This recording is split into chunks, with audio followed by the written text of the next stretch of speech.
Hello everybody, my name is Chris Madrid and this is Madrid Videos, and in today's video I'm going to be sharing with you guys my bandwagon journey. Yes, you heard that right. I am a proud bandwagon. I've been a fan of multiple baseball teams, and in this video I'm going to share with you guys my journey because I am the bandwagon.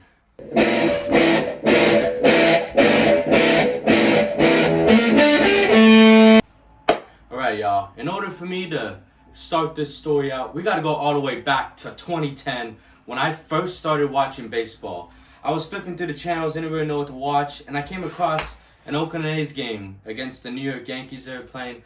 I remember being just so mesmerized by how the A's played, and I loved their colors. The green and yellow very stuck out. And then I told my mom to look up the A's to see where they're from, because I didn't know. I didn't really know much about baseball, and I didn't have a phone then, so I couldn't look it up myself. And then she looked up, they were in Oakland, and I was like, that is very cool. So they were very close to me, because I've been in Fresno my whole life, and I became an A's fan from then. And I was an A's fan for about a year or so until I got to know a little bit more about baseball and really discover who I really wanted to cheer for, because in other sports like football and basketball, it was easy for me. Like, I was in one of those households where my dad chose my team for me. So it was simple. I'm a Cowboys fan to the day I die. And then in basketball, I was a Bulls fan because my dad was a Bulls fan because of the Michael Jordan days. But then, I stopped watching basketball, became kind of boring for me. I'm not a big basketball fan, so I don't really claim a team for that. But anyways, so then 2011 hits around, and I realized I'm not really an A's fan. They're just the very first team that I saw on television. So then we throw that away, and then I was looking through a sports store one day, and I picked out a really cool looking hat. It wasn't this exact one, but it was a blue and orange hat of the New York Mets. And and then the guy who worked there said, oh, the Mets are in town today. They're playing the Dodgers. And I was like, Daddy, can we go see them?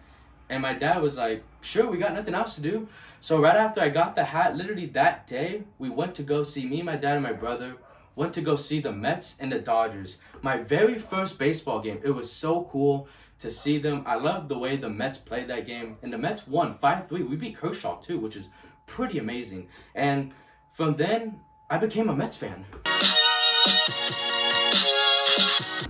So then I was a Mets fan for a couple years. But I was young and I was naive. I didn't really know how to make important decisions like choosing your favorite baseball team for the rest of your life. I had it easy with football and basketball because my dad chose for me. But baseball, he didn't really like baseball, so it was a little difficult picking a baseball team. So then I was a Mets fan for a couple years, and it didn't go off to a great start because after that game, even though we won that game, I saw him in person. 2 weeks later, we trade one of our best players, Carlos Beltran, who did really well that game when I went to go see him. We fucking traded one of our best players. Literally 2 weeks of me liking this team. And then, I was a fan for them for the next couple years. But then 2013 hits, and I realized I had enough. Like, I just liked them for the colors. I was naive. So then, fuck the Mets. I threw that away. And then 2013 hit, it's the beginning of the season. I became a Boston Red Sox fan. And boy, was it some of the best times. Being a Red Sox fan, it has my all-time favorite player on the team, David Ortiz, terrific player. It was just amazing in that 2013 season seeing them play. And I even went to a game. It was the Red Sox versus the Angels. Even though we lost that game, I still love the way the Red Sox played. And, it was just amazing to see him in person. And then David Ortiz, in the postseason, hits that clutch grand slam homer to tie the game against the Tigers. And then they later won the game. It was just amazing. Even though, when the World Series hit, I was grounded during that time because I did some stupid shit in elementary school. But it was so cool seeing the Red Sox win the World Series. First year of me being a fan of theirs. Like, that was fucking incredible. And I was like, okay, I'm in this for the long haul. As so I thought. So then after 2013, I figured, I finally found my team that I'm going to be with the rest of my life, the Boston Red Sox, until the 2014 season hit. And to begin the season, we traded almost all of our fucking players that made that 2013 season great. We traded Saltalamacchia, Ellsbury, fucking everybody but David Ortiz, basically. Buckholz, like, it was a shit show. Like, I don't know what the fuck we were doing. Like, were we trying to win back-to-back World Series? I guess fucking not. And in 2014, we become fucking last. We went from first World Series champs to fucking last place. Like, what the fuck? So I thought I found my home, but I guess not. And then I thought to myself, my 12-year-old self, like, I ain't going through this shit again. So, you know what? I'm going to switch teams. And in that 2015 season, I become a fucking Angels fan because they had one of my other favorite players in the MLB on the team, Mike Trout. And then that was a horrible mistake. That's probably the worst decision I've ever made, becoming an Angels fan for that year. Like, why the fuck? Just because they had Mike Trout, they didn't have anyone else. All they had was Mike Trout. So I had a 1-year stint with the Angels, and I realized horrible fucking mistake. So then 2016 came rolling around. And I went back to being a Boston Red Sox fan, because I could do whatever the fuck I want. And David Ortiz, that was going to be his final year, 2016. So I had to be a fan of the Red Sox in his final year, my favorite player. I even went to the 2016 All-Star game, the Padres and the Red Sox.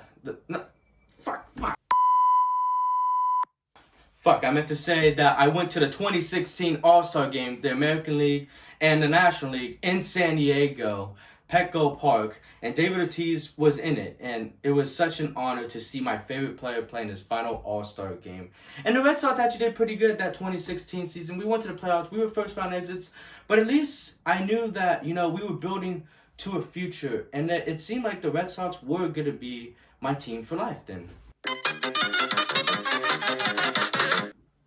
So then, after 2016, David Ortiz retires off the team. 2017 rolls around, and we were so during that year.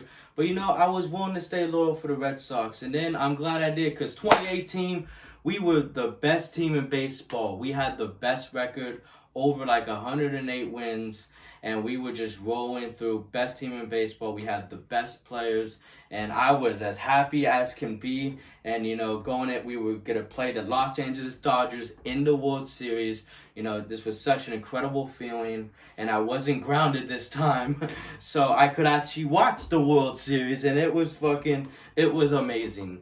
And then the Red Sox ended up beating the Dodgers 4-1. I was so happy, and my friend Nathaniel, if you're watching this, he's a Dodger fan, and I talked shit to him all through that series, and I talked even more shit when the Red Sox won, because I was very happy. That was my team, that I stuck with. I was a fan of theirs for like 5 years at that point, so it was an incredible feeling. 2019 rolls around, and we hit some rough patches, the Red Sox. We were like 4th, 5th place that season. And, then I questioned to myself, do I really want to be a fan of this team for the rest of my life? And at that time, I was like, yes, I do. I'm going to be loyal. I'm not going to be a bandwagon no more, because society hates bandwagons. So I was like, okay, I'm going to stick with this team. But then 2020 rolls around, and Mookie fucking Betts leaves the Red Sox to the Dodgers. I was pissed at the time. And I had second doubts where I was like, should I go with him? Should I be a Dodger fan? And at that time, not quite yet. I was like, no, fuck that. Fuck him. Fuck Mookie Betts at the time. I was so pissed at him because he left the Red Sox for more fucking money. So then I stuck with the Red Sox. I was loyal, But I think I should have probably went with him in 2020. But anyway, so I was a fan of the Red Sox for a few years, and from 2020 to 2023, we went to the playoffs fucking once. And I stuck with them through those hard times. And I would still be a Red Sox fan to this day. But you know what they do? First, let's not forget to mention that the Red Sox fans are racist, that they called Adam Jones of the Baltimore Orioles the N-word 2019 when he went to go play there, and I just figured that out in like 2023. I just figured that out. I was like, how can I be a fan of this organization when the fans are racist? I don't want to be associated with racists. They're calling him the N-word. Like, fuck whoever that fan is. Fuck you, and, fuck any Red Sox fans who feel like that. And I couldn't be part of that organization. And then also, the nail in the coffin was, it was the offseason of 2023. And, I'm a loyal person, so I was going to, be a Red Sox fan going into 2024. But then the Red Sox announced they're going to, instead of signing new players, new talent, focusing on the organization itself, they decided they're going to put all their money in these fucking Netflix deals for a documentary on the 2004, season and on the 2024 season. Like, what the fuck? Why in the fuck are you going to put your money in these fucking Netflix docuseries and not in fucking players in fucking town? Do you want to fucking win? So then I threw this fucking Red Sox hat. I was like, fuck that. I should have done what I did. I should have done what I should have did 4 years ago. And I became a Los Angeles Dodger fan. They have Shohei Ohtani. That was also a nail in the coffin. That why I chose the Dodgers, because we have the best player in the world, greatest player of all time. I am a Dodger fan. So then 2024 rolls around, and I was expected to go into the 2024 season being a Red Sox fan. But then I thought to myself, like, why the fuck would I be a Red Sox fan when ownership, the organization doesn't give a fuck about their fans? The fans are racist to begin with. So, like, why the fuck am I gonna stay and be a Red Sox fan? Why? So then I go to the Dodgers. Like, that is the first thing that popped in my mind, because they have Mookie, they got Kiki, former Red Sox. Dave Roberts, the fucking manager, was a former Red Sox. So it was a match made in heaven. And they signed Shohei. Ooh, icing on the cake. The GOAT of baseball right now. And when it's all said and done, probably all time. And the Dodgers are like the only team in the MLB that has both a Pride Night and a Christian and Faith Night. The best of both sides. Like, come on, you can't beat that. Like, that's why, I rep Los Angeles Dodgers proudly. It took me 14 years to pick the right team, but better late than never. So I love calling myself a Dodger fan. I am super proud of it. That's why I went to opening day in 2024 to show how proud I am to be a Dodger fan and to support the best team in baseball. And the Dodgers were the best team in baseball in 2024. And we ended up winning the World Series, and I couldn't have been happier. It was the most happiest feeling ever. It was more happy winning the World Series as a Dodger fan than it was winning it as a Red Sox fan in 2013 and 2018. It was so happy for me. I felt like I'm finally home. LA is only 3-4 hours away from me. So, like, I think I found my team, guys. I think I have found my team in the Dodgers. But that's not the way the world works, apparently. I feel like I found my home finally as a Los Angeles Dodger fan, but all the fucking time I get, you're not a true Dodger fan. You've only liked them since 2024 when they won the World Series. I liked them before the fucking season started. And you know what? I am a fucking bandwagon. And I am fucking proud of that. We should normalize bandwagoning. Because all throughout our lives, we change as people. We change as humans. We live in multiple houses, apartments in our lives. We own multiple cars. I've already had 3 cars in my fucking life, and I'm barely 23. Does that make me a bandwagon because my fucking transmission blew out? No, that makes me fucking human. There's days, when I was little, where I was team mom. Other days where I was team dad. But does that make me a bandwagon if one day I like my mom better and the next day I like my dad? No, that makes me fucking human. There's days we have multiple girlfriends in our lives. 1 year we'll be dating Sandy. The next year we'll be dating Rochelle. Another year we'll be dating Taylor. But does that make us bandwagons? No, that makes us fucking human. So should I have stayed with Sandy even though she fucking cheated on me with 2 other dudes? And not go to Rochelle? No! What the fuck kind of logic is that? The Red Sox, I felt they cheated me. Should I have stayed with them even though they fucking cheated on me? No! I go to another team, the Dodgers. And I'm proud to be a Dodger fan. Even though you want to call me out for not being a true fan, even though I went to a fucking Dodger game when I was fucking 9 before most of you Gen Z Dodger fans ever went to one. I went there first. Even though I was cheering for the opposing team, I still went to Los Angeles. I went to Dodger Stadium. So I can call myself a Dodger fan, motherfucker. So tell me, please, someone tell me, what's considered a true fan of a team? Is it the fan that once they become a fan of that team, they ride or die with them, they cheer for them, they go to their games, They watch the games. They study the players on the team. They root for them. Is that considered a true fan? What's considered? Because I have a buddy of mine, I won't say his name, but a lifelong Giants fan. But when I asked him to name me 5 current San Francisco Giants players, he couldn't name 5, let alone he couldn't fucking name 1. He couldn't name me a fucking player on the current Giants team. But he's a lifelong Giants fan.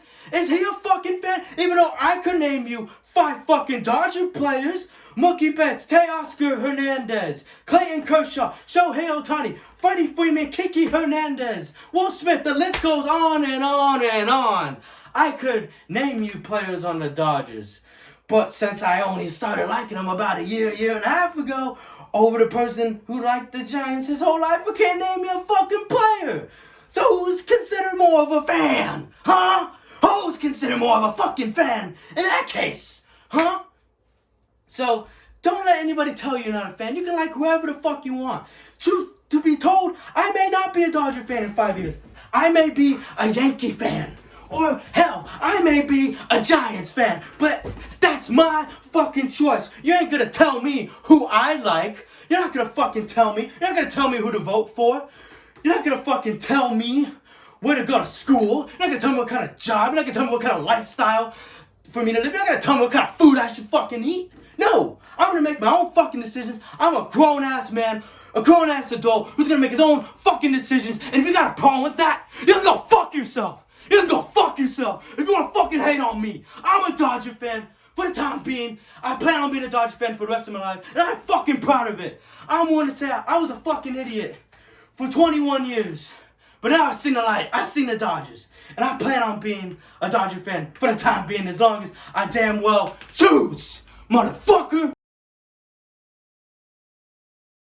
The point being is, you can choose whatever you want. You can choose whatever team. One day, you can be a Rockies fan, and the next day, you can be a Dodger fan. I really don't care, but society seems to care, even though society can't make a damn decision for themselves when it comes to jobs and girlfriends and, living situations. Oh, but I'm the bad guy for liking multiple teams in my life. I have no regrets. One day, I was Team Queen. Queen was my favorite band. But then another day I was Team Metallica. Metallica's my favorite band now. Does that make me a bandwagon? No. That makes me human. But I feel like I'm beating this dead horse over and over. So that is it of the video. I hope you all enjoyed my story. My bandwagon journey. I am a bandwagon, and I'm fucking proud to be a bandwagon. I will root for whoever the fuck I want, so don't tell me otherwise. I hope you all enjoyed the video and subscribe to Madrid videos. Go Dodgers, I'm out. Let's get it. Thank you all so much for watching Madrid videos. Please subscribe.